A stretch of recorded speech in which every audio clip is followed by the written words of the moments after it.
આયુર્વેદનો અર્થ જ એવો થાય છે આયુષ્યનો વેદ, અને આયુષ્યના વેદ માટે સ્વસ્થ જીવન કઈ રીતે યાપન થાય ત્યાંથી આયુર્વેદની શરૂઆત થાય છે. સ્વસ્થ વ્યક્તિએ સ્વસ્થ રહેવા માટે અને રોગીએ પોતાના રોગ દૂર કરવા માટે કઈ રીતે પોતાની જીવનશૈલી વિતાવવી એનું આયુર્વેદમાં ખૂબ સરસ વર્ણન છે.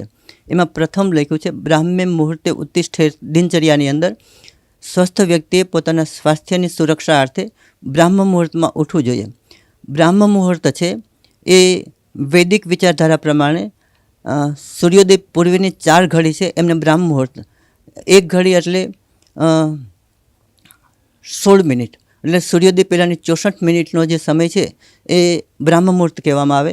એમાં પહેલું જે ઘડી છે, પહેલી ઘડી છે એ ભગવાન બ્રહ્માજીની છે. એ વખતે જો આપણે અધ્યયન કરીએ અથવા બ્રાહ્મ મુહૂર્તમાં ઉઠી જઈએ તો બ્રહ્મા આપણી પર પ્રસન્ન થાય અને આપણી અંદર બ્રાહ્મ સત્વ છે એ અભિવ્યક્ત થાય. બ્રહ્માજી પછીનો કાળ એમના પુત્રનો આવે છે, દક્ષ પ્રજાપતિનો. બ્રહ્માજીએ આયુર્વેદનું જ્ઞાન પ્રાપ્ત કરી એમના પુત્ર દક્ષ પ્રજાપતિને આપ્યું, એટલે દક્ષ પ્રજાપતિ આવ્યો એમનો કાળ છે. આયુર્વેદની અંદર ભાવપ્રકાશ સંહિતા છે, એની અંદર અશ્વિનો અને દક્ષ પ્રજાપતિનો સંવાદ છે. એના અનુસાર આખું ભાવપ્રકાશ ગ્રંથની રચના થઈ છે. ત્યાર પછી બંને અશ્વિનો કુમારનો કાળ આવે છે. પ્રાતઃ યુજા અશ્વિના, અશ્વિનો પ્રાતઃકાળની અંદર ખૂબ એક્ટિવ હોય છે. અશ્વિનો મનુષ્યના, દેવતાઓના અને દ્યુલોકના દેવતાઓના ત્રણેયના આરોગ્યના અધિષ્ઠાતા દેવતા છે. એ વખતે જો આપણે ઉઠી ગયા હોય તો અશ્વિનો આપણા પણ સુપ્રસન્ન રહે અને આપણું આરોગ્ય જળવાય.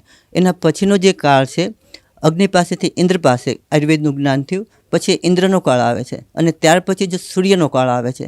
સૂર્ય પણ આયુર્વેદના અધિષ્ઠાતા દેવતા છે.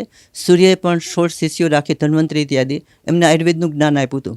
એટલે સૂર્યોદય સુધીમાં આપણે જો ન ઉઠીએ તો આપણું આરોગ્ય છે એ ખંડિત થાય.